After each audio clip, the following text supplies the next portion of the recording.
પ્રણામ સૌ કોઈને. આપણે ક્લાસ સ્ટાર્ટ કરીએ છીએ મંગલાચરણ દ્વારા. સૌ કોઈ યાદ જોડજો. નમો અરિહંતાણમ, નમો સિદ્ધાણમ, નમો આયર્યાણમ, નમો ઉજ્જાયણમ, નમો લય સવ્વ સાહૂણમ. એસો પંચન મુક્કારો સવ્વ પાવપણાસણો મંગલાણમ ચ સવ્વેસિમ પઢમમ હોય મંગલમ. મંગલમ ભગવાન વીરો મંગલમ ગૌતમ પ્રભુ મંગલમ સ્થૂલિભદ્રાદ્યા જૈન ધર્મોસ્તુ મંગલમ. અજ્ઞાનતિમિરાંધાનાં જ્ઞાનાંજનશલાકયા નેત્રમુન્મીલિतं યેન તસ્મૈ શ્રી ગુરવે નમઃ. ઓકે, સો આપણો વિષય ચાલુ છે શ્રી ષોડશીતિ એટલે કે ચોથો કર્મગ્રંથ. પરમ પૂજ્ય આચાર્ય ભગવાન શ્રી દેવેન્દ્ર સુરી સ્વજી મહારાજા સાહેબ દ્વારા વિરચિત આ ચોથા કર્મગ્રંથની અંદર આપણે અલગ અલગ એવા દ્વારોની અંદર વિચારણા કરી રહ્યા છીએ. અલગ અલગ વિષયોને વિશે, જેની અંદર આપણે જીવ સ્થાનક વિશે અલગ અલગ એવા 8 દ્વારોને વિશે વિચારણા કરી. પછી માર્ગણા સ્થાનકને વિશે આપણે 6 દ્વારોની અંદર વિચારણા કરી, જેમાં છઠ્ઠા દ્વારની અંદર આપણે વિચારણા ચાલુ છે. એની અંદર આપણે લાસ્ટ ક્લાસમાં લેશિયા દ્વાર કમ્પ્લીટ કર્યો અને હવે આજે આપણે ભવ્ય માર્ગણાથી કન્ટિન્યુ કરશું અલ્પ બહુત્વ. એના માટે ગાથા આપણે ગ્રહણ કરેલ હતી. એની અંદર જોઈએ આ વાળી 43rd. એની અંદર શું બતાવ્યું હતું? 95 પુવ્વી લેસા થોવા દો સંખણંત દો અહિયા. અહીંયા સુધી આ લેશિયા માર્ગણા કમ્પ્લીટ કરી. પછી અહીંયા અભવ્યર થોવણંતા. આની અંદર શું બતાવ્યું? ભવ્ય માર્ગણાને વિશે અલ્પ બહુત્વ બતાવતા સૌથી પહેલા અહીંયા સ્ટાર્ટ કર્યું અભવ્ય માર્ગણાથી. એના માટે બતાવ્યું થોવ એટલે કે થોડા હોય છે અભવી માર્ગણા વાળા. પછી ઈયર સંધિ થયેલી છે, આ અભવી પ્લસ ઈયર એટલે કે અભવી અર, આ રીતે બની ગયું છે વર્ડ. તો એનામાંથી ઈયર એટલે કે ઈતર, તો કોણ? તો ભવ્ય માર્ગણા વાળા. તો એમના માટે બતાવે છે અનંતા. હવે અહીંયા પણ સંધિ થઈને અનોલોપ થઈ ગયું છે. અનંતાનો અનોલોપ થયેલું જાણવું. તો ભવ્ય માર્ગણાના જીવો કેટલા છે? તો અનંત ગુણા વધારે છે અભવી માર્ગણા વાળા કરતા. અને અભવી માર્ગણા વાળા કેટલા છે? તો થોડા છે. ભવ્ય માર્ગણાની અંદર 2 જ ઉત્તર માર્ગણાઓ છે, એ આપણે જાણીએ છીએ, અભવ્ય અને ભવ્ય. એનામાંથી અભવ્ય થોડા અને ભવ્ય છે તે અભવ્ય કરતા અનંત ગુણા વધારે છે. આટલું બતાવ્યું છે તે હવે અહીંયા આની અંદર આપણે જોઈ લઈએ. ગાથા દ્વારા આપણે એ જાણ્યું કે સૌથી થોડા હોય છે અભવ્ય જીવો અને તેમનાથી અનંત ગુણા વધારે હોય છે ભવ્ય જીવો. એમ એ શાના માટે?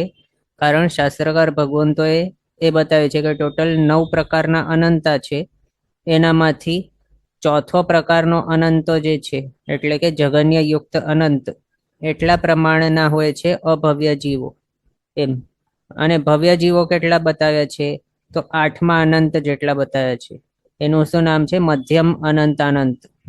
એ અને નોર્મલી આપણે આગળ પણ જોયું છે, પહેલો અનંત કરતા બીજો અનંત મોટું હોય, એના કરતા ત્રીજો વગેરે, એ રીતે ક્રમસર જે અનંતાનો ક્રમ કે સિરિયલ નંબર જેમ જેમ વધતું જાય તેમ તેમ એની ક્વોન્ટિટી વધતી જાય, પ્રમાણ વધતું જાય. એના હિસાબે આપણે સમજી શકીએ. અને આ જે છે 8મો અનંત કેટલો હોય વગેરે એની વિચારણા આપણે આ જ ચોથા કર્મગ્રંથની અંદર જ કરવાના છીએ આગળ. એ પછીથી જોશું કયો કોનાથી કેટલો વધારે કે કેટલો ઓછો. એ બધું 9 અનંતા છે, એની અંદર આપસમાં કોણ કેટલું વધારે ઓછું, કઈ રીતે એમાં મતાંતર વગેરે છે, પછી જોશું બધું. પણ અહીંયા હમણાં માટે એટલું સમજી લો કે ચોથો અનંત એ 8મા અનંત કરતા નાનું હોય એ, અને એ પણ કેટલું નાનું હોય? તો અનંત ગુણા થઈ જાય નાનું. એમ એટલે એના હિસાબે અભવ્ય જીવો કેટલા બતાવ્યા? ચોથા અનંત જેટલા. એટલે એ ઓછા હોય છે ભવ્ય અને અભવ્ય બંનેમાંથી, કારણ એ ચોથા અનંત જેટલા છે. અને ભવ્ય જીવો કેટલા છે? તો 8મા અનંત જેટલા. અને ચોથો અને 8મો અનંત બંનેને આપસમાં આપણે કમ્પેર કરીએ તો 8મો અનંત જે છે તે ચોથા અનંત કરતા અનંત ગુણા મોટું હોય છે. એ હમણાં માટે સમજો. એના હિસાબે ભવ્ય જીવો અનંત ગુણા વધારે હોય છે અભવ્ય જીવો કરતા. આ રીતે આપણે જાણ્યું. પછી આગળ શું બતાવે છે અહીંયા ગાથાની અંદર? નેક્સ્ટ માર્ગણા સ્ટાર્ટ કરે છે સમ્યક્તો માર્ગણા. એના માટે અહીંયા સ્ટાર્ટ શું કર્યું?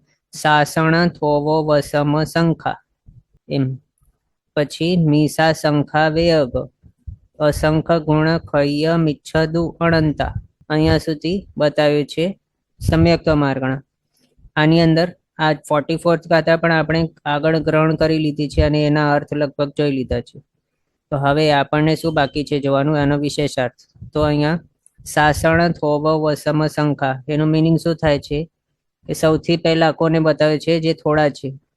કોણ છે? તો સાસણ એટલે કે સાસદન સમ્યક તો માર્ગણા વાળા જે જીવો છે તે સૌથી ઓછા છે.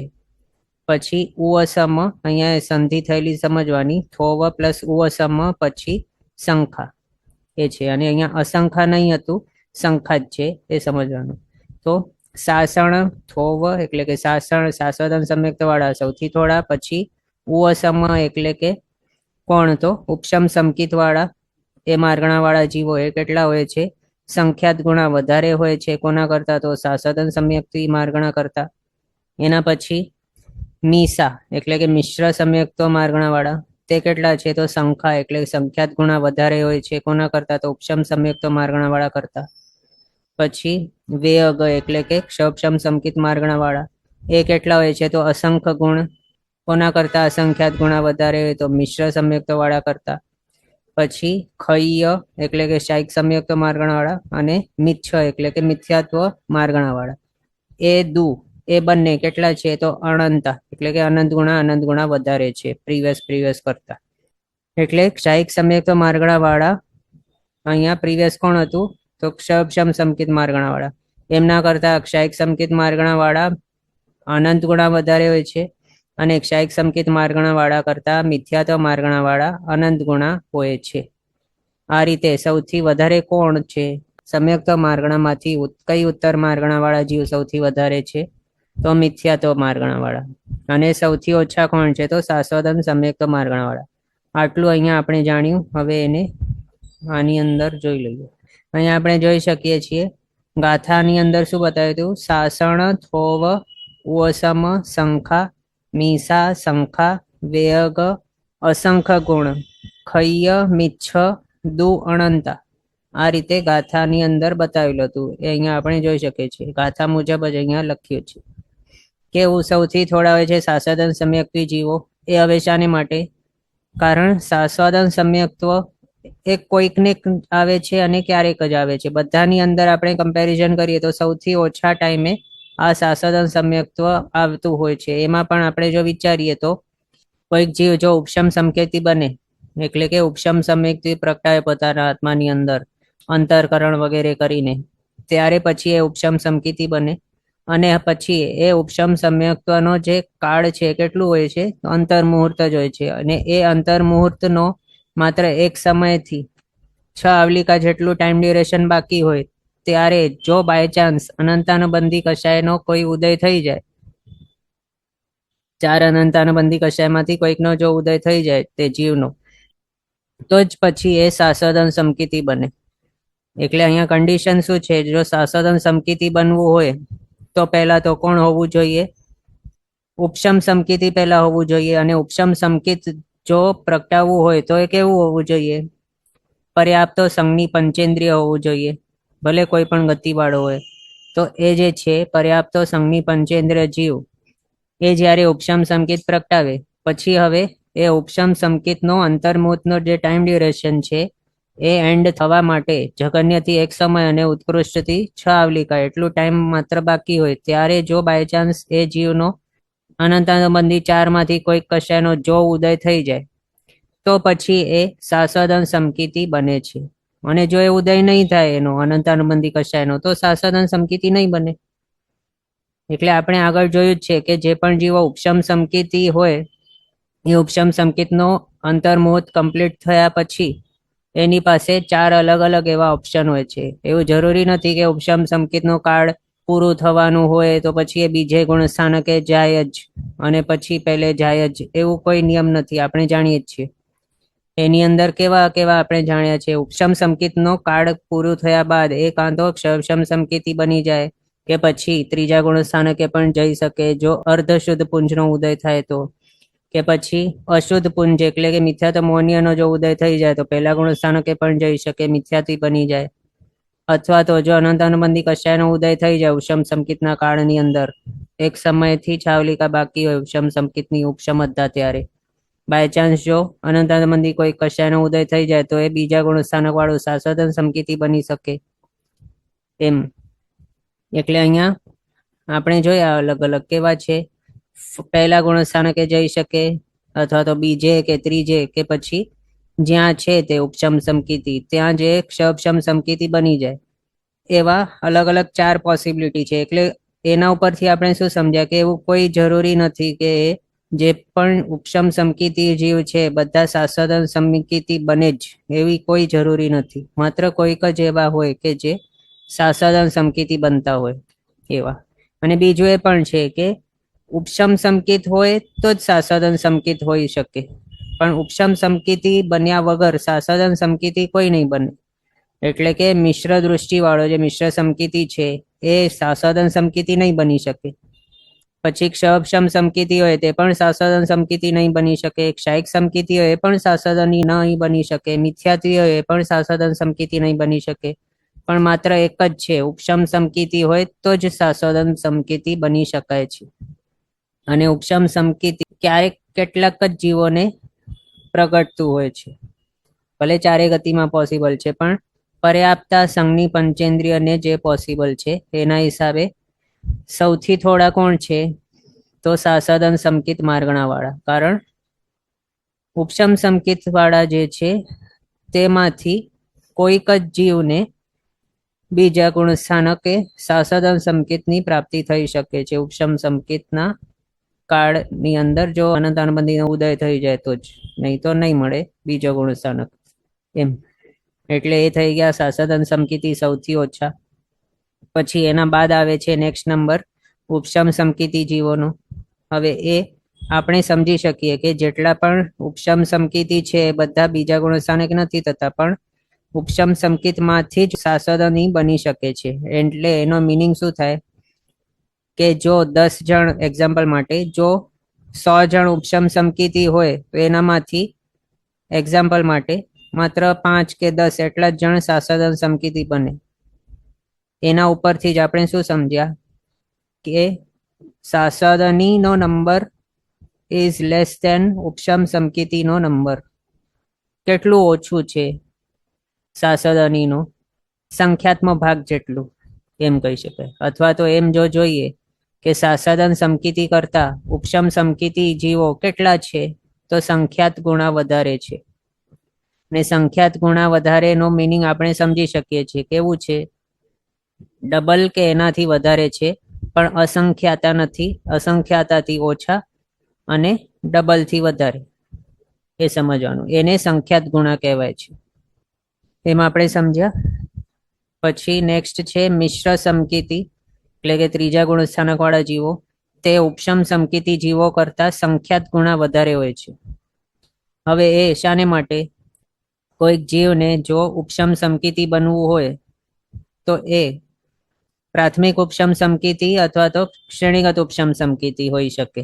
એનામાંથી જો પ્રાથમિક ઉપશમ સમકિતિ હોય તો એ પહેલા ગુણસ્થાનકેથી જ મળી શકે એવો પ્રાથમિક ઉપશમ સમકિત. પણ જો શ્રેણીગત ઉપશમ સમકિત હોય તો એ ચોથા વગેરે ગુણસ્થાનકથી આગળ વધીને એ શ્રેણી માંડી શકે, ઉપશમ શ્રેણી. ત્યારે એને શ્રેણીગત ઉપશમ સમકિત મળે. પણ જે ઉપશમ શ્રેણી માંડતા હોય એવા જીવો બહુ ઓછા હોય છે. એટલે એના ઉપરથી આપણે શું સમજ્યા કે ઉપશમ સમકિત પામવા માટે પ્રાથમિક ઉપશમ સમકિતિ જીવનો જે નંબર છે મેજોરિટી છે. જો આપણે ઉપશમ સમકિતિ બંને જો જોઈએ ને, પ્રાથમિક ઉપશમ સમકિત અને શ્રેણીગત ઉપશમ સમકિત, આ બંનેમાં કમ્પેર કરીએ તો મેજોરિટી જણ કોણ છે બહુ પડતા? તો એ છે પ્રાથમિક ઉપશમ સમકિતિ, આપસમાં કમ્પેર કરીએ તો. એટલે એના હિસાબે આપણે શું કહી શકીએ એક રીતે કે ઉપશમ સમકિત જો પામવું હોય તો પહેલા ગુણસ્થાનકેથી પ્રાપ્ત કરી શકાય, જો આપણે નેગ્લિજિબલ ગણીએ આ શ્રેણીગત ઉપશમ સમકિતિને તો એમ. પછી આપણે જો આ મિશ્ર સમકિતિને વિશે વિચારીએ તો ત્રીજો ગુણસ્થાનક ક્યાંથી પ્રાપ્ત થઈ શકે? તો કોઈક જીવ જો પ્રાથમિક ઉપશમ સમકિતિ હોતે છતે એ ત્રિપુંજીકરણ કરે, ત્યારે પછી ત્રિપુંજીકરણ કર્યા બાદ એના સત્તાની અંદર અર્ધશુદ્ધ પુંજ આવી જાય. હવે એ અર્ધશુદ્ધ પુંજ એનું જો બાય ચાન્સ ઉપશમ સમકિતિ હોતે છતે એના જે ઉપશમ સંજ્ઞત્વનો અંતર્મુત કાળ થાય છે પૂરું, ત્યારે પછી જો એ અર્ધશુદ્ધ પુંજ એટલે કે મિશ્ર મોનીય કર્મનો ઉદય થાય તો એ ત્યાંથી ઉપશમ સમકીતિથી ડિરેક્ટ મિશ્ર સમકીતિ બની જાય. એ એક થઈ ગયું. બીજું, બાય ચાન્સ તે હમણાં જો પહેલા ગુણસ્થાને કે ચાલ્યો ગયો ઉપશમ સમકીત એનો જે છે ઉપશમ અધાનું કાળ પૂરું થઈ ગયું એના બાદ બાય ચાન્સ તે ત્યાં પહેલા ગુણસ્થાને કે ચાલ્યો ગયો તો પછી એના સત્તામાં તો અર્ધશુદ્ધ પુંજ તો રહેલું છે એટલે ત્યાં પહેલા ગુણસ્થાનકથી પણ તે મિશ્ર સમકીતિ બની શકે, ત્રીજા ગુણસ્થાનકે આવી શકે. પછી બાય ચાન્સ જો એ ઉપશમ સમકીતિ જે છે પ્રાથમિક ઉપશમ સમકીતિ કે એવો તે જો ક્ષક્ષમ સમકીતિ બની ગયો અને હજી એના સત્તાની અંદર જો અર્ધશુદ્ધ પુંજ જો હોય એટલે કે મિશ્ર મોનીય કર્મ જો એના સત્તાની અંદર રહેલું હોય તો ત્યાં એ ક્ષક્ષમ સમકીતિ થયા બાદ પણ ક્ષક્ષમ સમકીતિમાંથી એ મિશ્ર સમકીતિ બની શકે છે. એટલે કે ક્ષક્ષમ સમ્યક્ત્વ જો સમજો ચોથા ગુણસ્થાનકે હતો ક્ષક્ષમ સમકીતિ વાળો હતો તો ત્યાંથી એ ત્રીજે આવી શકે છે એમ. એટલે એના હિસાબે આપણે શું સમજ્યા કે મિશ્ર સમ્યક્તિ બનવા માટેના રસ્તા ઘણા વધારે છે ઉપશમ સમકીતિ કરતા એમ. એના ઉપરથી શું કહી શકાય કે ઉપશમ સમ્યક્તિની પ્રાપ્તિ કરતા મિશ્ર સમ્યક્ત્વની અથવા તો મિશ્ર દૃષ્ટિપણાની પ્રાપ્તિ વધુ વાર સંભવે છે એમ. અને મિશ્ર દૃષ્ટિપણું એ મિથ્યાત્વથી પણ આવી શકે છે એટલે કે પહેલા ગુણસ્થાનકેથી પણ ત્રીજા ગુણસ્થાનકે આવી શકાય અથવા તો સમકીતિ એટલે કે ક્ષક્ષમ સમ્યક્ત્વી થયા બાદ પણ જો સત્તામાં અર્ધશુદ્ધ પુંજ હોય તો ત્રીજા ગુણસ્થાનકે આવી શકાય છે. એટલે એના હિસાબે આવન જાવનનો વધુ સંભવ હોવાથી આ મિશ્ર સમ્યક્ત્વી જે છે જીવો એની સંખ્યા સંખ્યાત ગુણ વધારે છે ઉપશમ સમકીતિ જીવો કરતા એમ. પછી એના કરતા અસંખ્યાત ગુણા વધારે છે આ ક્ષક્ષમ સમકીતિ જીવો. હવે એ શાને માટે આપણે એમ કહી શકીએ કે ક્ષક્ષમ સમ્યક્ત્વનો કાળ કેટલું છે મેક્સિમમ પોસિબલ તો સાધિક 66 સાગરોપમ એટલું. પણ પ્રીવિયસ અહીંયા જે હતા એ બધાનું કેટલું હતું અંતર્મુહૂર્ત હતું. એમાંથી એ સાસાદન સમ્યક્ત્વનું કેટલું હતું સૌથી ઓછું ટાઈમ હતું એક સમયથી 6 આવલિકા માત્ર બસ. પછી ઉપશમ સમ્યક્ત્વની કેટલું હતું અંતર્મુહૂર્ત. મિશ્ર સમ્યક્ત્વનું કેટલું હતું અંતર્મુહૂર્ત. એમાંથી આ બંનેની અંદર અલ્પબહુત્વ કઈ રીતે થઈ ગયું તરતમતા કઈ રીતે થઈ ગઈ તો આ પ્રાપ્ત કરવાના રસ્તા વધારે છે. મિશ્ર સમ્યક્ત્વ પ્રાપ્ત કરવાના રસ્તા વધારે છે ઉપશમ સમકીત કરતા. એના હિસાબે એની સંખ્યાત ગુણા વધી ગઈ મિશ્ર સમ્યક્ત્વ વાળાની. પછી આગળ આને વિશે જો જોઈએ ક્ષક્ષમ સમકીતિ જીવોની તો એમનો ટાઈમ ડ્યુરેશન કેટલું છે ક્ષક્ષમ સમકીતનો સાધિક 66 સાગરોપમ. એ આગળ આપણે જોયું હતું કઈ રીતે સાધિક 66 સાગરોપમ બતાવ્યું છે. તો સમજો એક્ઝામ્પલ માટે કોઈક એક મનુષ્ય છે સમકીતિ છે પહેલા સંગણ વાળો છે અને એણે ક્ષક્ષમ સમકીત પ્રાપ્ત કર્યા બાદ અનુત્તર વિમાનવાસી એવા કોઈક દેવનું આયુષ્ય બાંધી દીધું. એટલે કે હવે તે નેક્સ્ટ ભાવની અંદર પાંચમો સિવાયનો એટલે કે સર્વાર્થ સિદ્ધ વિમાન નહીં પણ બાકીના જે છે ફર્સ્ટ સેકન્ડ થર્ડ ફોર્થ વિજય વૈજયંત જયંત અપરાજિત એ 4 જે છે અનુત્તર વિમાન વૈમાનિકમાંથી એની અંદર દેવપણે ઉત્પન્ન થવાનું આયુષ્ય એણે બાંધી દીધું 33 સાગરોપમનું.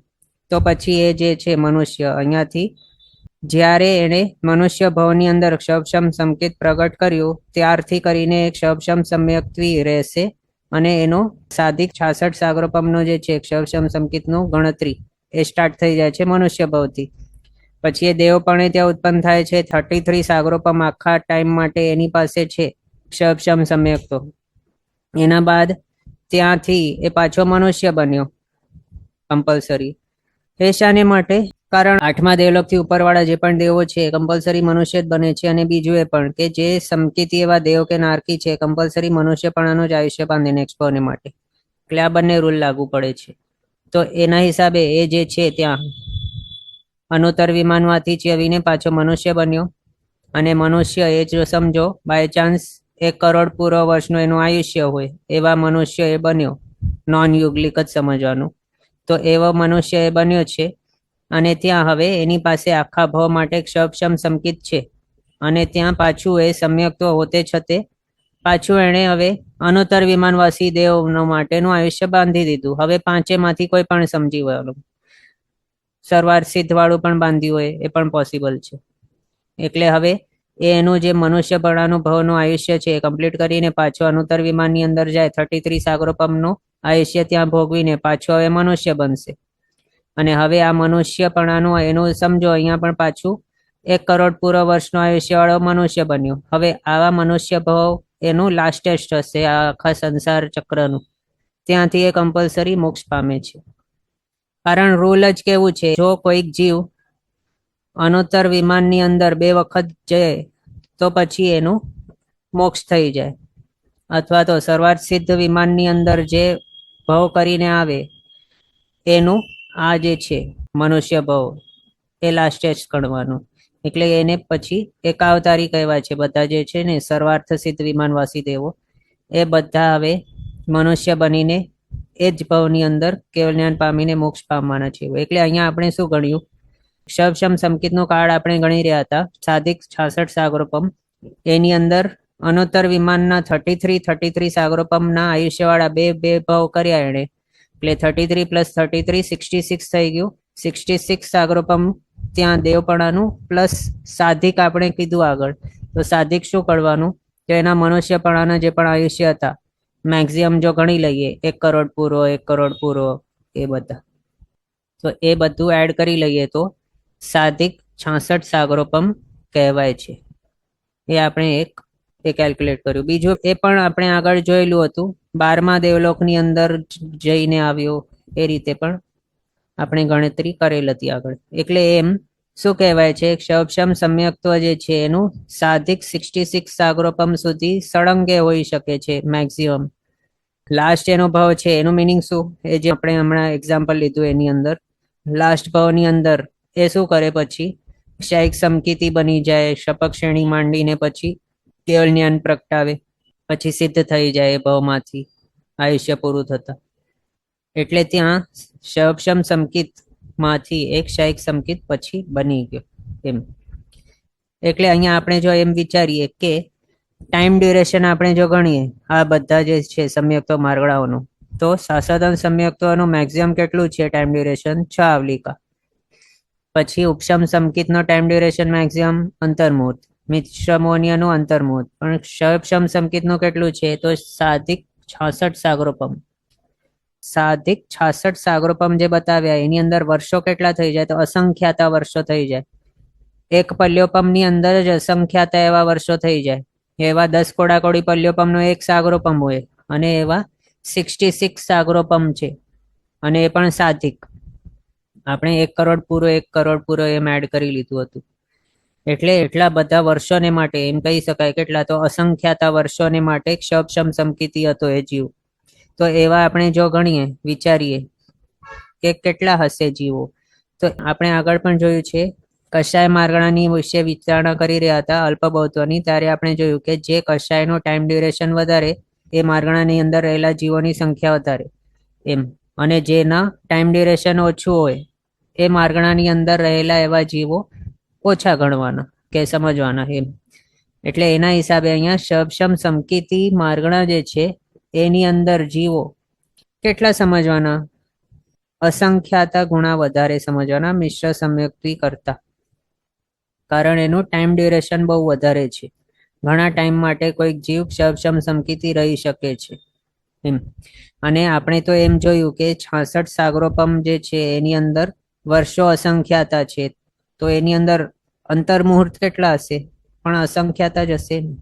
અને આ જે હતું મિશ્ર સમ્યક, તો એનું કેટલું ટાઈમ ડ્યુરેશન હતું અંતર્મુહૂર્ત, એમ પણ આપણે વિચારણા કરી શકીએ. હવે એના બાદ અહીંયા ક્ષાયિક સમકિતિ વિશે વિચારીએ તો એ કેટલા છે, અનંત ગુણા વધારે છે શવશમ સમકિતિ કરતા. એ શાને કારણે, કારણ આ જે માર્ગણા છે સમ્યક્ત માર્ગણા એની અંદર માત્ર સંસારી જીવો નથી ગણેલા. એટલે આ ક્ષાયિક સમકિત જે છે માર્ગણા એની અંદર સિદ્ધ ભગવંતોને પણ એડ કરી લીધા છે, એની પણ ગણતરી કરેલી છે. આગળની કેટલીક માર્ગણાઓ એવી છે કે જેની અંદર માત્ર કેટલીક નહીં પણ મેજોરિટી માર્ગણાની અંદર આપણે સિદ્ધ ભગવંતોની ગણતરી નહીં કરેલી હતી, પણ અહીંયા સિદ્ધ ભગવંતોની ગણતરી કરેલી છે ક્ષાયિક સંકિત માર્ગણાની અંદર. એટલે સિદ્ધ ભગવંતોનું નંબર કે પ્રમાણ કેટલું છે, તો 5મા એવા મધ્યમ યુક્ત અનંત જેટલા છે સિદ્ધ ભગવંતો. એના હિસાબે આ ક્ષયક્ષમ સમકીતી જીવો પણ આપણે વિચારી લે તો કેટલા હોઈ શકે? તો માત્ર અસંખ્યાત જ હોઈ શકે. કોના કરતા કેટલા વધારે ઓછા નહીં, પણ ક્ષયક્ષમ સમકીતી જીવો જો વિચારીએ આપણે આખા 14 શ્લોકની અંદર તો કેટલા હોઈ શકે? માત્ર અસંખ્યાત જ હોઈ શકે. એ કઈ રીતે? તો એમ મોટું મોટું આપણે વિચારીએ, દેવગતિની અંદર દેવો કેટલા છે? તો અસંખ્યાતા. એનામાંથી આપણે એમ વિચારીએ અનુત્તર વિમાનવાસી દેવો છે, એ અનુત્તર વિમાન 5 જે છે એ દરેક જે છે એની અંદર બધા જેટલા પણ દેવો છે બધા સમકીતી જ હોય છે. અને બીજા ઘણા એવા જે છે દેવો એ સમ્યક્ત્વી હોય છે. અને દેવોની જ્યોતિષ્ક નિકાય કહો કે ભવનપતિ કે વ્યંતર, એની અંદર પણ સમકીતી જીવો હોય છે. અને દેવોની સંખ્યા ટોટલ કેટલી છે? તો અસંખ્યાતા. એના હિસાબે દેવો સમકીતી વિચારીએ તો એ પણ અસંખ્યાતા થઈ જાય. ક્ષયક્ષમ સમકીતી આપણે વિચારીએ તો. પછી બીજા નરક ગતિ વાળા પણ ગણી લઈએ કે પછી મનુષ્ય વાળા છે. મનુષ્યની અંદર તો માત્ર સંખ્યાતા જ હોઈ શકે. તિર્યંશ અસંખ્યાતા છે, એનામાંથી વિચારીએ તો પણ અસંખ્યાતા હોઈ શકે. એટલે અનંતાનું ફિગર ક્યારે પોસિબલ નથી, પણ અસંખ્યાતાનું ફિગર જ આવી શકે છે ક્ષયક્ષમ સમકીતીને માટે. અનંતાનું ફિગર ક્યારે હોઈ શકે? આપણે આગળ જોયું હતું કે માત્ર 2 જણ હોય તો એના માટે જ અનંતાનું ફિગર આવી શકે. કોણ? તો પહેલો છે નિગોદ અને બીજા છે સિદ્ધ ભગવંતો. એ જો હોય તો એ જ અનંત હોઈ શકે, એમના સિવાય બીજા કોઈ પણ જીવ અનંત નહીં હોય. અને ક્ષયક્ષમ સમ્યક તો એ નિગોદ વાળા જીવોને નહીં હોય અને ન તો સિદ્ધ ભગવંતોને હોય. એના હિસાબે ક્ષયક્ષમ સમકીતી જીવો અનંતા નહીં હોય એમ, પણ અસંખ્યાતા જ હોઈ શકે છે. અને એ અસંખ્યાતાનું જે નંબર છે કે પ્રમાણ છે, એમના કરતા આ સિદ્ધ ભગવંતો જેની અંદર રહેલા છે એવા ક્ષયિક સમકીતી જીવો કેટલા છે? તો એ તો અનંતા છે. તો અસંખ્યાતાથી અનંતો કેટલું હોય? તો અનંત ગુણા વધારે એમ કહી શકીએ.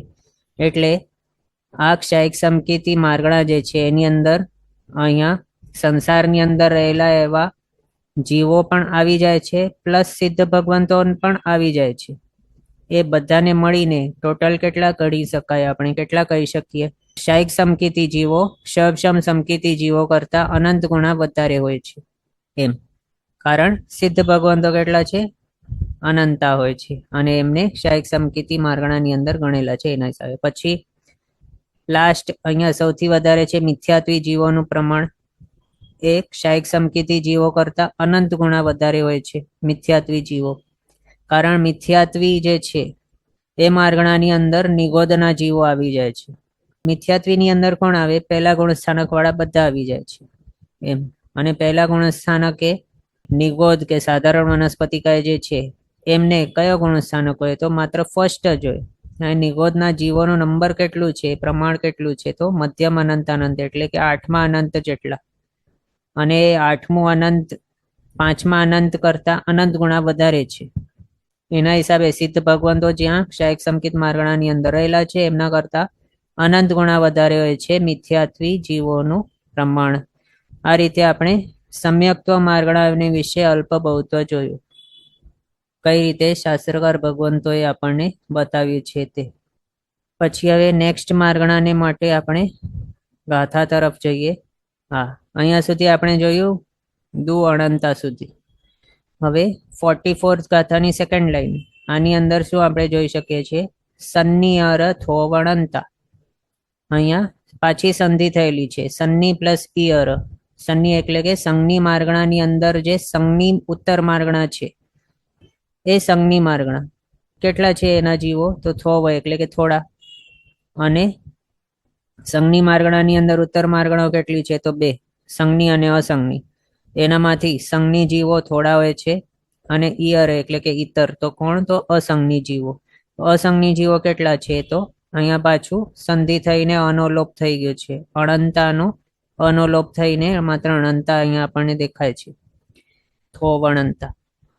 તો અસંજ્ઞી જીવો અનંત ગુણા વધારે હોય છે સંજ્ઞી જીવો કરતા. એ અહીંયા દર્શાવીએ છીએ, એ આપણે અહીંયા જોઈ લઈએ. સન્ની અર થોવણંતા ગાથાની અંદર જે બતાવ્યું હતું, સન્ની ઈયર થોવ અણંતા. એટલે સંઘની જીવો સૌથી થોડા છે બંનેમાંથી કમ્પેર કરીએ તો, અને અસંઘની જીવો કરતા અનંત ગુણા વધારે હોય. આપણે એમ વિચારીએ કે સંઘની જીવોની અંદર કયા જીવો આવી જાય, તો જે પણ જીવો મનવાળા હોય એટલે કે દીર્ઘકાલિકી સંજ્ઞાવાળા અથવા તો દૃષ્ટિવાદોપદેશિકી સંજ્ઞાવાળા જે હોય એમને સંઘની જીવો કહ્યા છે. અને અસંઘની જીવો કેવા, તો જેમને માત્ર હેતુવાદોપદેશિકી સંજ્ઞા હોય એવા અસંઘની જીવો. તો આપણે એ જોઈ રહ્યા હતા અહીંયા કે સંઘની જીવો સૌથી ઓછા હોય છે અને એમના કરતા અસંઘની જીવો અનંત ગુણા વધારે હોય છે.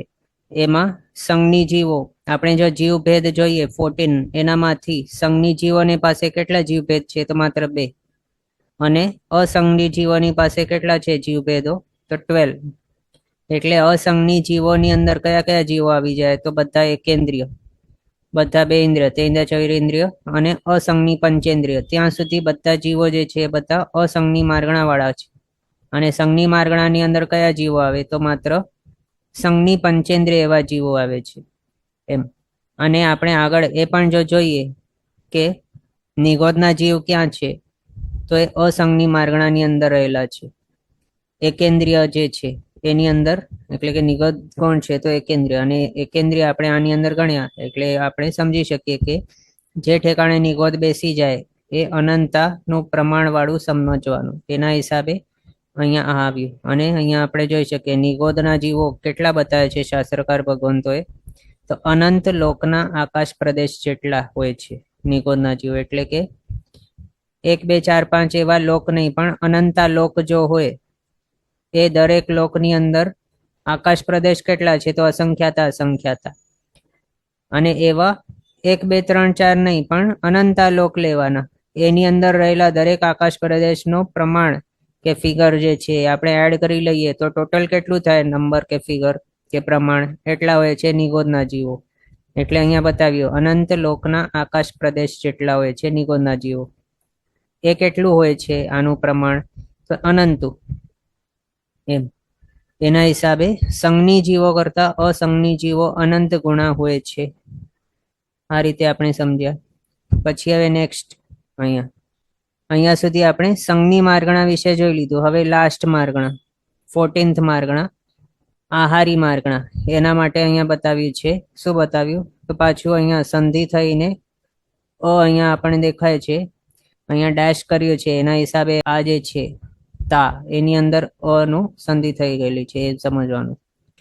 તો અણહાર થોવે અર અસંખા, અહીંયા પાછી થોવ ઈયર આ રીતે જે હતું વર્ડ એની સંધિ થઈને થોવે અર બની ગયું છે. એટલે કે અહીંયા કોનાથી સ્ટાર્ટ કર્યું, અણહાર એટલે કે અણાહારી જીવો. એ કેટલા હોય છે, તો થોડા, થોવ. પછી ઈયર એટલે કે બાકીના, તો બાકીના કોણ, તો આહારી જીવો. તો આહારી જીવો કેટલા છે, તો અસંખા એટલે કે અસંખ્યાત ગુણા વધારે હોય છે અણાહારી જીવો કરતા. આ રીતે બતાવ્યું છે.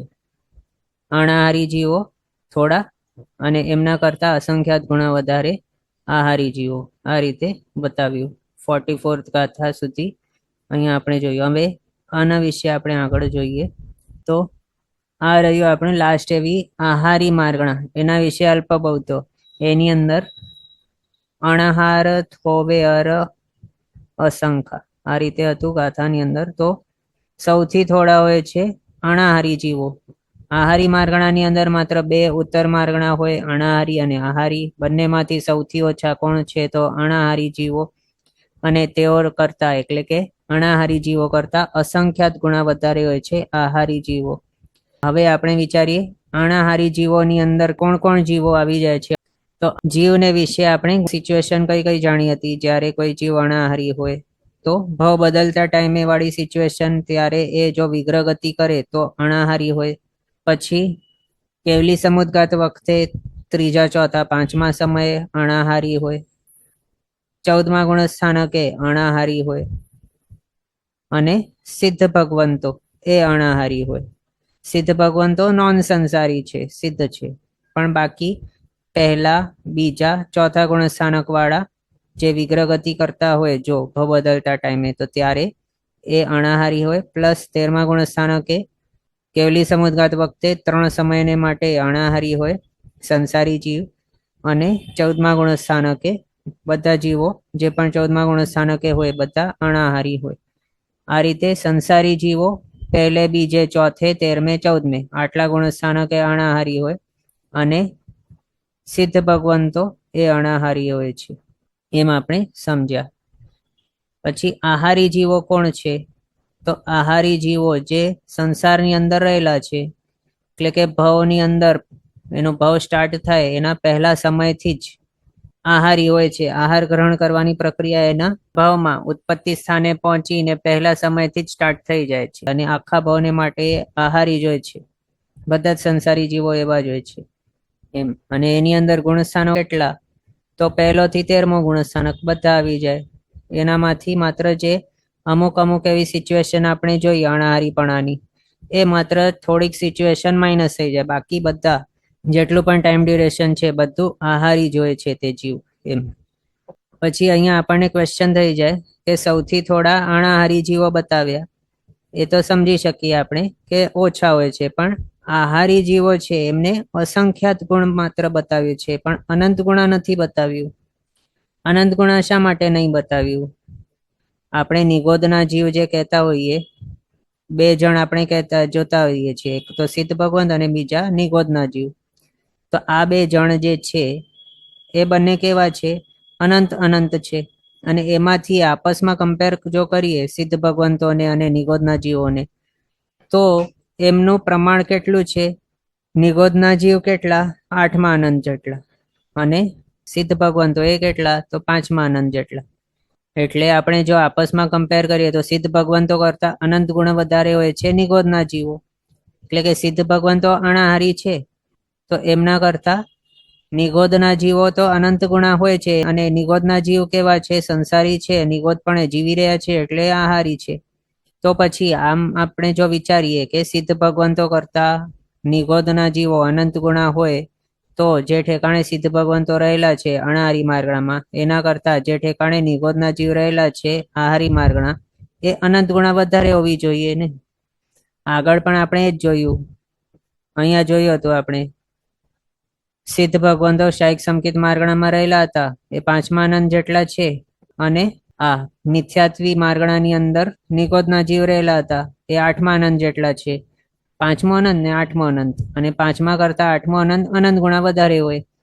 એના હિસાબે આપણે આને મિથ્યાત્વી જીવોને અનંત ગુણા વધારે છે એમ જોયું હતું. તો પછી અહીંયા આહારી માર્ગણાની અંદર પણ અહીંયા અનંત ગુણા વધારે કેમ નહીં લીધું? માત્ર અસંખ્યાત ગુણા વધારે એ જ શા માટે લીધું? તો એના માટે શાસ્ત્રકાર ભગવંતો શું કહે છે કે સિદ્ધ ભગવંતો એ બરાબર છે કે ઇક્કસ નિગોયસ અનંત ભાગોએ સિદ્ધિ ગયો, એટલે કે એક નિગોદનો અનંત ભાગ જ સિદ્ધ થયેલો છે એમ. અથવા તો સિદ્ધ ભગવંતો કેટલા છે? તો એક નિગોદના અનંતમાં ભાગ જેટલા. અથવા તો નિગોદના જીવ કેટલા છે? તો સિદ્ધ ભગવંતો કરતા અનંત ગુણા વધારે. એમ આપણે આગળ પણ જોઈ લીધું છે. તો પછી અહીંયા એવું શા માટે રહેલું છે? અહીંયા અસંખ્યાત ગુણા વધારે કેમ કહ્યું? તો એના માટે શાસ્ત્રકાર ભગવંતો શું કહે છે કે પ્રતિ સમય, એટલે કે દરેક સમયે એક એક નિગોદના અસંખ્યાતમાં ભાગ જેટલા જીવો વિગ્રહ ગતિમાં હોય છે એમ. એટલે નિગોદ કેટલા છે આખા 14 રાજલોકની અંદર? તો અસંખ્યાતા. અને દરેક નિગોદની અંદર જીવ કેટલા છે? અનંતા. અને અહીંયા શું બતાવ્યું? દરેક નિગોદનો અસંખ્યાતમો ભાગ જેટલા જીવ વિગ્રહ ગતિમાં હોય છે. અને વિગ્રહ ગતિની અંદર જીવ કેવા હોય? તો અણાહારી. એટલે એના હિસાબે ડિરાઈવ શું થયું કે નિગોદના જીવ અહીંયા માત્ર આહારી માર્ગણાને વિશે રહેલા છે એમ નહીં સમજવાનું, પણ નિગોદના અસંખ્યાતમાં ભાગ જેટલા જીવો એ વિગ્રહ ગતિમાં છે, એટલે એ અણાહારીપણાને પણ પામેલા છે. એટલે ડિસ્ટ્રીબ્યુટ થઈ ગયા એમ પણ કહી શકાય. નિગોદમાં જઈ રહ્યા છે એવા, અથવા તો એક નિગોદમાંથી નીકળે બીજીમાં જઈ રહ્યા છે એવા. નિગોદના જે છે ટાઈમ ડ્યુરેશન જીવન એ પણ કેટલું નાનું હોય છે, અંતર્મુહૂર્ત માત્ર. શુલ્લક ભાવ પણ કેટલાકનું હોય છે, માત્ર 256 આવલિકા. એટલું માત્ર લાઈફ પૂરી કરીને વિગ્રહ ગતિ કરતા રહે. એટલે કે એક એક નિગોદના અસંખ્યાતમાં ભાગ જેટલા જીવો વિગ્રહ ગતિમાં હોય છે. અને નિગોદ કેટલા છે? તો અનંત. એના હિસાબે વિગ્રહ ગતિની અંદર રહેલા જીવ કેટલા સમજવાના? અનંતા એમ. એટલે એના હિસાબે આહારીની અંદર ભલે નિગોદ છે, પણ અનાહારીની અંદર જે જીવ છે, અહીંયા દરેક નિગોદના અસંખ્યાત ભાગ જેટલા જીવો જે વિગ્રહ ગતિ કરી રહ્યા છે, એમનો નંબર પણ કેટલું છે, એ પણ અનંતું છે. એટલે એના હિસાબે આ પણ અનંત થઈ ગયા, આ અનંત થઈ ગયા. એટલે માત્ર સિદ્ધ ભગવંતોના જીવ અનાહારી માર્ગણાની અંદર છે એમ નહીં સમજવાનું. એ તો અનંત હતા જ, પણ સાથે અનંતા નિગોદ જે છે, એટલે કે અનંત નિગોદના જે જીવો છે એમનામાંથી પણ એમનો અસંખ્યાતમો ભાગ અહીંયા આવ્યો. અનંતનું અસંખ્યાતમો ભાગ કેટલું હોય તો અનંતો જ કહી શકે આપણે. અનંતનો અનંતમો ભાગ વિચારીએ તો એ કંઈક સંખ્યાતું વગેરે પોસિબલ છે, પણ સંખ્યાતું જ હોય એવું બી જરૂરી નથી. કારણ આપણે આગળ જોયું છે અનંતનું અનંતમો ભાગ પણ કહીએ તો એ કેટલું હોય તો અનંત જ. એક્ઝામ્પલ માટે સિદ્ધ ભગવંતો નિગોદના જીવ કરતા કેટલા છે તો અનંતમાં ભાગ જેટલા છે, અને નિગોદના જીવ કેટલા છે તો અનંતા. એના પરથી આપણે શું સમજી શકીએ કે કહી શકીએ કે અનંતનો અનંતમો ભાગ પણ અનંત જ છે. તો અહીંયા તો કેટલું કહ્યું, અનંતનો માત્ર અસંખ્યાતમો ભાગ લેવાનો છે, તો એ પણ અનંત જ હોવાનું ને. એટલે અહીંયા શું બતાવ્યું, પ્રતિ સમયે એક એક નિગોદના અસંખ્યાતમાં ભાગ જેટલા જીવો વિગ્રહ ગતિમાં છે, અને વિગ્રહ ગતિની અંદર જીવ અનાહારી હોય છે. એના હિસાબે આ જે પ્રમાણ આપણે વિચારીએ આનું, તો અનંતા જીવો સમજી શકાય. તો એવા અનંતા જીવો એ અનાહારી છે એમ. હવે એના ઉપરથી આપણે શું કહી શકીએ કે અનાહારી જીવો થોડા છે બંનેમાં કમ્પેર કરતા, અને આહારી જીવો એમના કરતા અસંખ્યાત ગુણા વધારે છે.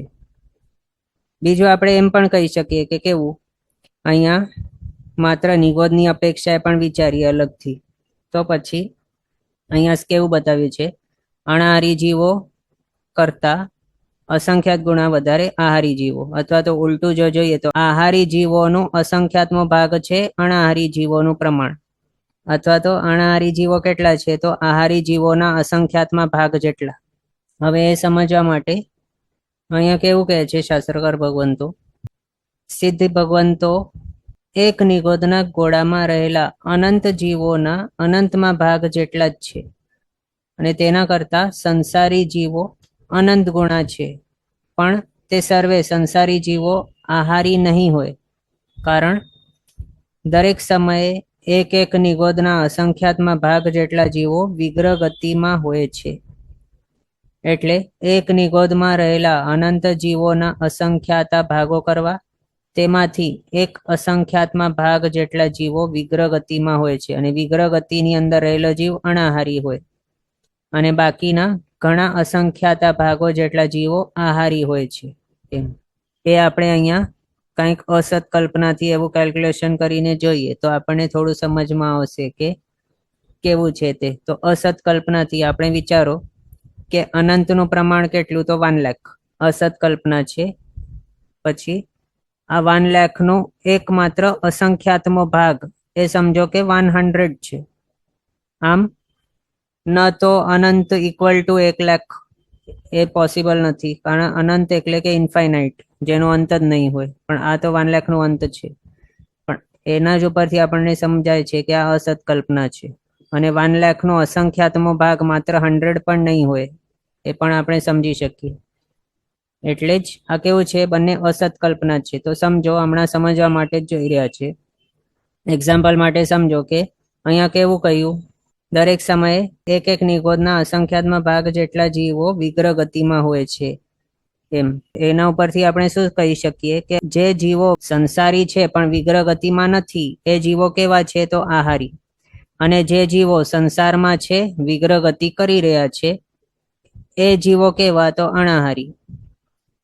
એટલે એના ઉપરથી શું સમજ્યા અહીંયા આપણે કે જે જીવો આહારી છે તે અનંતા છે, અને એમનું અસંખ્યાતમો ભાગ અનાહારી જીવો સમજવાનું.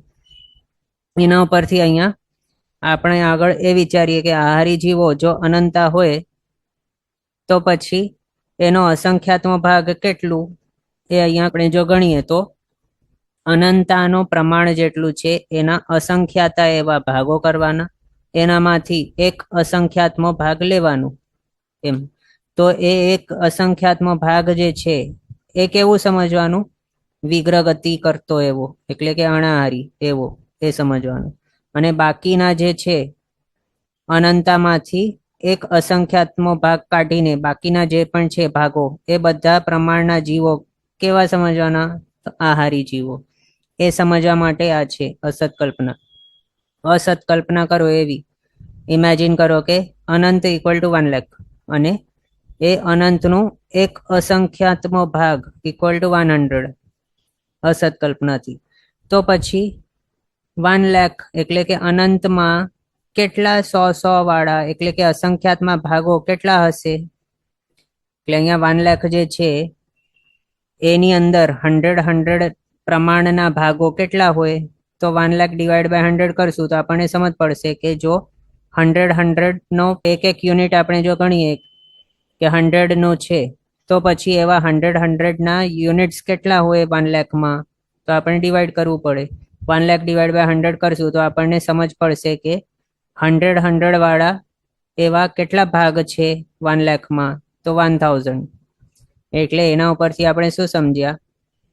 અહીંયા આપણે જે ઇમેજિન કર્યું હતું અનંત ઇક્વલ ટુ 1 લાખ અને અસંખ્યાતમો ભાગ ઇક્વલ ટુ 100 એ આપણે જે ગણ્યું હતું એના ઉપરથી શું સમજ્યા આપણે?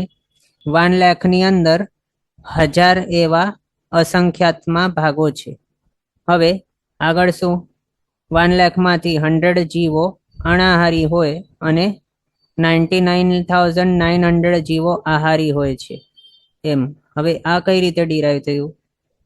કારણ અનંતનો અસંખ્યાતમો ભાગ માત્ર જીવ એ અનાહારી છે, વિગ્રહ ગતિની અંદર છે, એ અહીંયા બતાવ્યું છે. નિગોદની અંદર કેટલા છે જીવ? અનંતા. એમાંનો અસંખ્યાતમો ભાગ વિગ્રહ ગતિની અંદર છે એટલે અનાહારી છે એમ.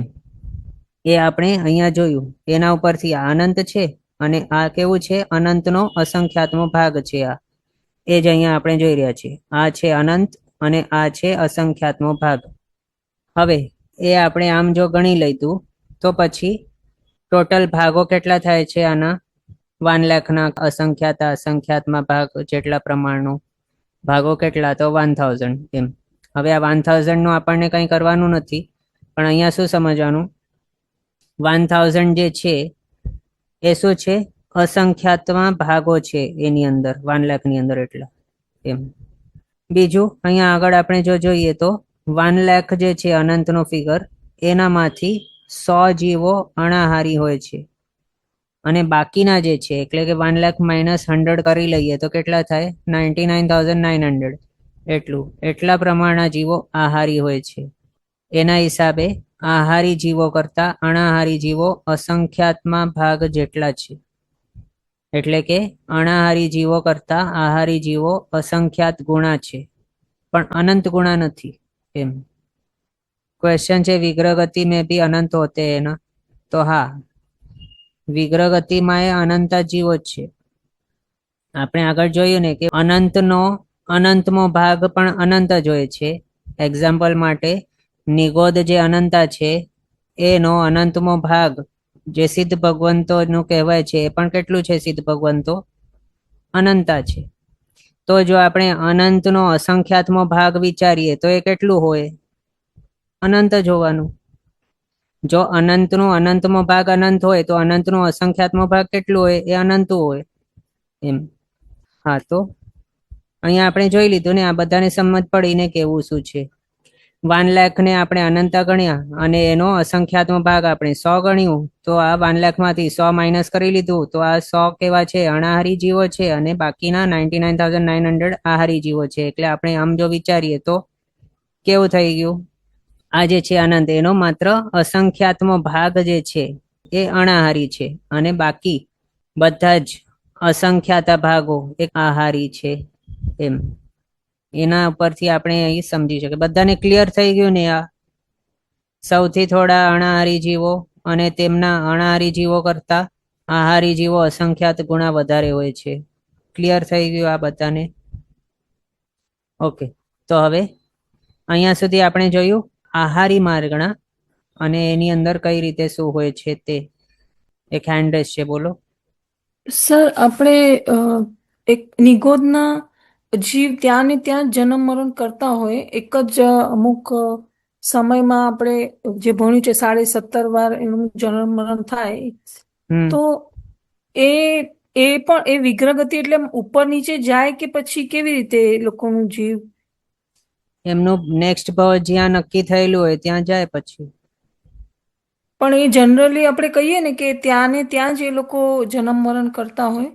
ત્યાં ને ત્યાંનું મિનિંગ શું સમજવાનું કે નિગોદની અંદર જ, પણ એ જ ઠેકાણું એ જ સેમ આકાશ પ્રદેશે એ હોય એવું જરૂરી નથી. પોસિબલ એ છે કે ત્યાં જ ક્યારેક એવું, પણ આખી વાર ત્યાં ને ત્યાં જ હોય એવું જરૂરી નથી. એટલે કઈ અપેક્ષાથી ત્યાં ને ત્યાં કહ્યું? નિગોદની અંદર જ એ અપેક્ષાથી. ઓકે.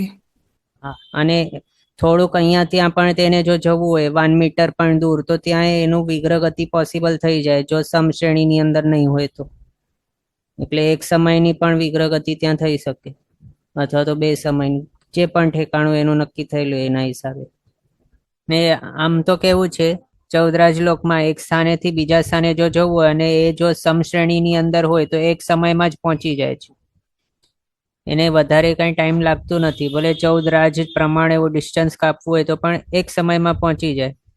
પણ જો બાય ચાન્સ વિગ્રહ ગતિ કરવાની હોય તો વળાંક લેવા માટે એક સમય એક વિગ્રહ ગતિને લાગે એમ. એ પણ મેક્સિમમ રેર કેસમાં 5 સમય લાગે, એથી વધારે નથી લાગતું. અને આમનું આયુષ્ય પણ કેટલું બતાવ્યું આપે જે કહ્યું તે 256 આવલિકા. એમાં એક આવલિકા અસંખ્ય સમયની હોય છે. એટલે એમાં આ વિગ્રહ ગતિ કરતા ટાઈમનું જે ટાઈમિંગ છે 5 સમય વાળું, પણ તો એ પણ કેટલું છે, નેગ્લિજિબલ છે. માત્ર એક આવલિકાનું પણ વિચારીએ તો આ તો 256 આવલિકાનું આયુષ્ય છે. એમાં નેગ્લિજિબલ એવા છે સમયો વિગ્રહ ગતિ વચની જે છે તે એમ. Okay okay. જી, આ રીતે આપણે આ આહારી માર્ગણાને વિશે પણ અલ્પ બહુત્વ જોયો. અને અહીંયા સુધી આપણો સેકન્ડ જે દ્વાર છે એ આખો કમ્પ્લીટ થઈ ગયો.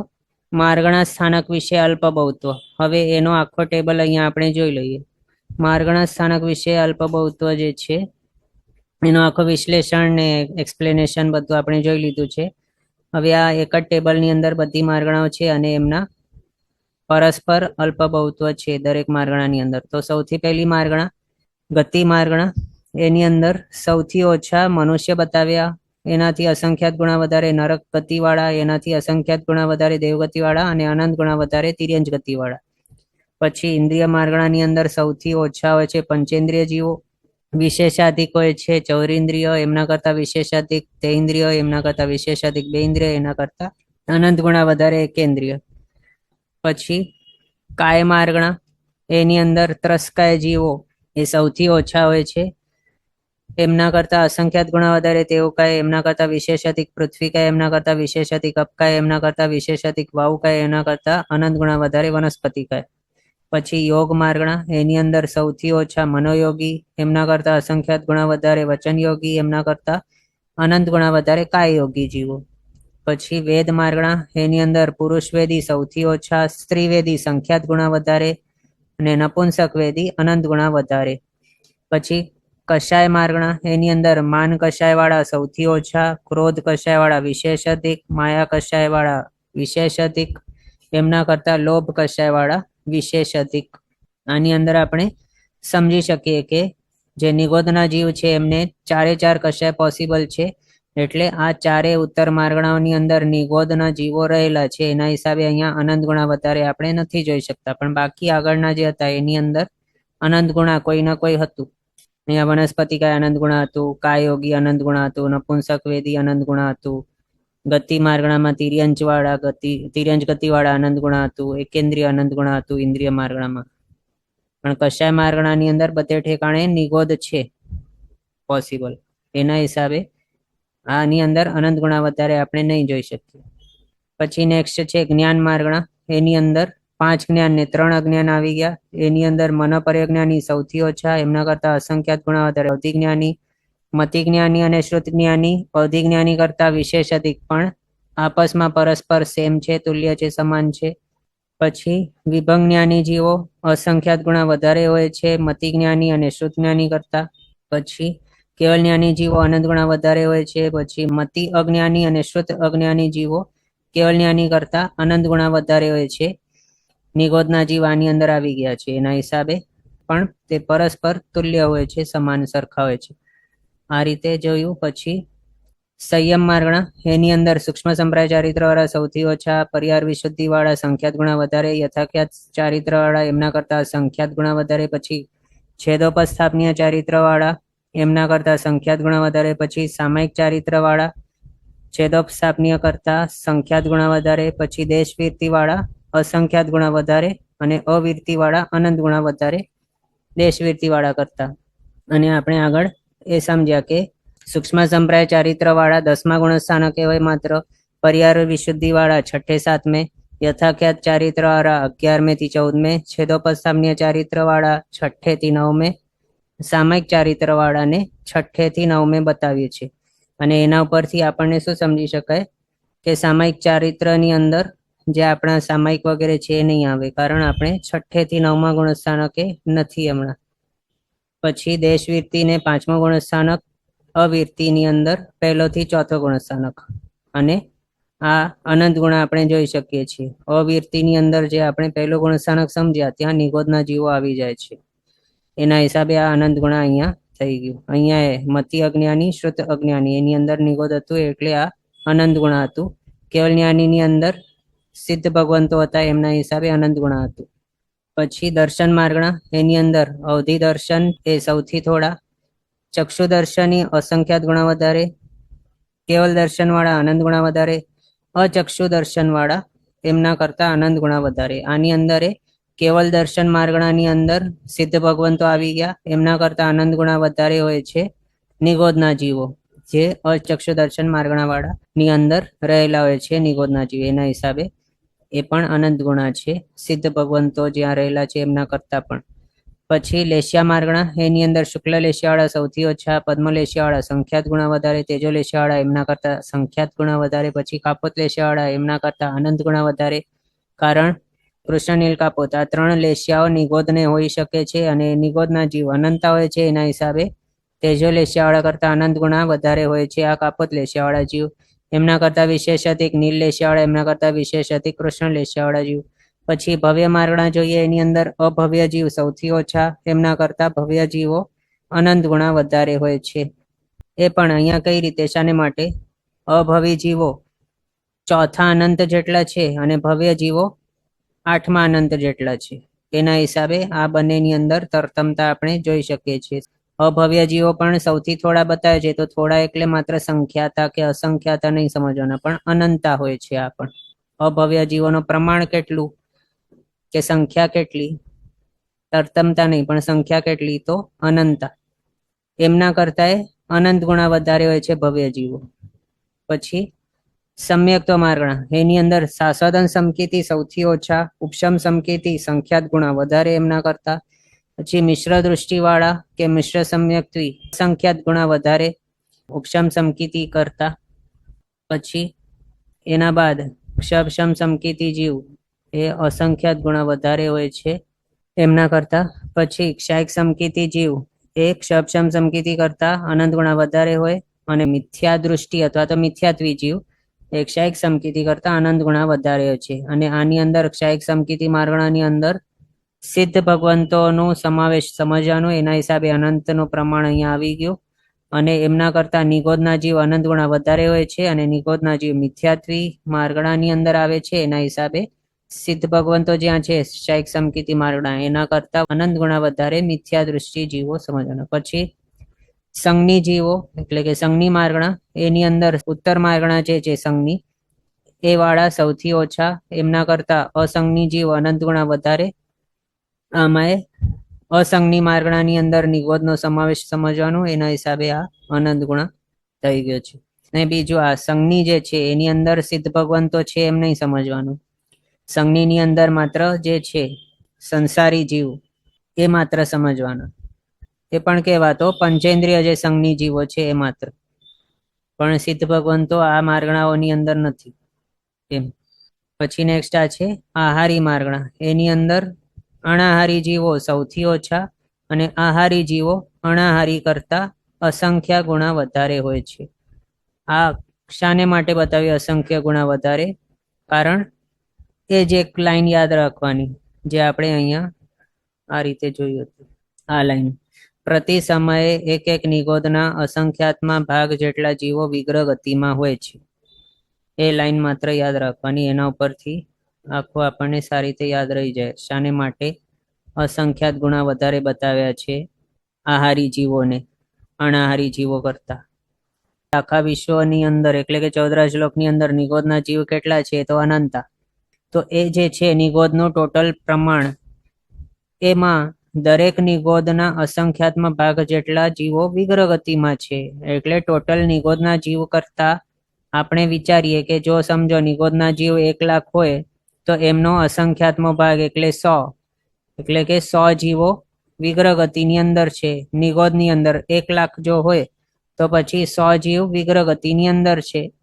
અને એ વિગ્રહ ગતિની અંદર જીવ અનાહારી હોય છે. નિગોદની અંદર જીવી રહેલો જીવ આહારી છે. એના હિસાબે ટોટલ 1 લાખમાંથી 99,900 જીવ આહારી છે અને એનો એક ભાગ 100 એ છે અનાહારી. એમ એટલે એના ઉપરથી શું સમજ્યા આપણે? અનાહારી જીવ સૌથી થોડા છે પણ આહારી જીવ અસંખ્યાત ગુણા વધારે છે અનાહારી કરતા.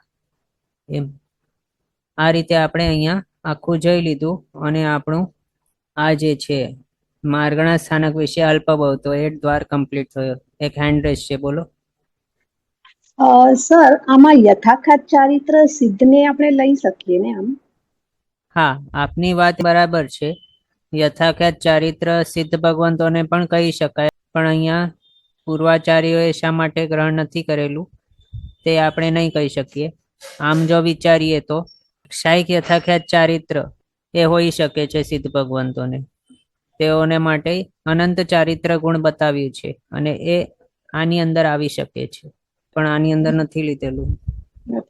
કારણ કે સમ્યક્ત્વ દર્શન જ્ઞાન લીધું છે, પણ ચારિત્ર પણ થઈ શકે ને? હા, આ વિચારવું તો કરી શકાય. અનંત ચારિત્ર એ ગુણ પ્રગટેલું કહેલું છે, પણ યથાખ્યાત ચારિત્ર પણ કહી શકાય. ક્ષાયિક યથાખ્યાત ચારિત્ર ગુણ એમને પ્રગટેલું હોય, પણ આની અંદર ગણતરી નથી કરેલી. જી, પૂર્વાચાર્યોએ જે રીતે અહીંયા ગ્રહણ કરેલું છે એ રીતે આપણે આગળ જોઈ રહ્યા છીએ. પરંપરાગત જે ચાલી આવ્યું છે એના હિસાબે આ રીતે આપણે આ જોયું. અને અહીંયા સુધી આપણો માર્ગણા સ્થાનક વિશે છઠ્ઠો એવો અલ્પબહુત્વ દ્વાર કમ્પ્લીટ થયો. અને સેકન્ડ ચેપ્ટર જે છે આપણો કમ્પ્લીટ થયો. અને આપણે સેકન્ડ ચેપ્ટર છે આખું અહીંયા સંક્ષેપમાં આ ટેબલની અંદર જોઈ શકીએ છીએ. એ હવે આપણે જોવાના છીએ, પણ આપણો ટાઈમ એન્ડ થવા આવી રહ્યો છે એટલે આજે આ સ્ટાર્ટ નથી કરતા. હવે આ જે છે માર્ગણા સ્થાનક વિશે 6 દ્વાર વાળું જે છે આ નેક્સ્ટ ક્લાસની અંદર આપણે જોશું અવસરે. આજે સ્ટાર્ટ નથી કરતા કારણ અધૂરું રહી જશે પછી. બીજું કઈ ડાઉટ ક્વેશ્ચન કોઈને? હવે આજનો સમય અહીંયા આપણો થયો છે. આગળના પદાર્થ આપણે નેક્સ્ટ ક્લાસમાં કન્ટિન્યુ કરશું અવસરે. જીનાજ્ઞા વિરુદ્ધ કંઈ પણ બોલાય તો મિચ્છામિ દુક્કડમ. સર્વમંગલ માંગલ્યમ સર્વકલ્યાણકારણમ પ્રધાનમ સર્વધર્માણમ જૈનમ જયતિ શાસનમ. પ્રણામ. બધા શાતામાં રહેજો, જીનાજ્ઞાપૂર્વકનું જીવન જીવજો, સર્વવીરતી તરફ આગળ વધજો અને મનુષ્ય ભાવ સફળ કરજો.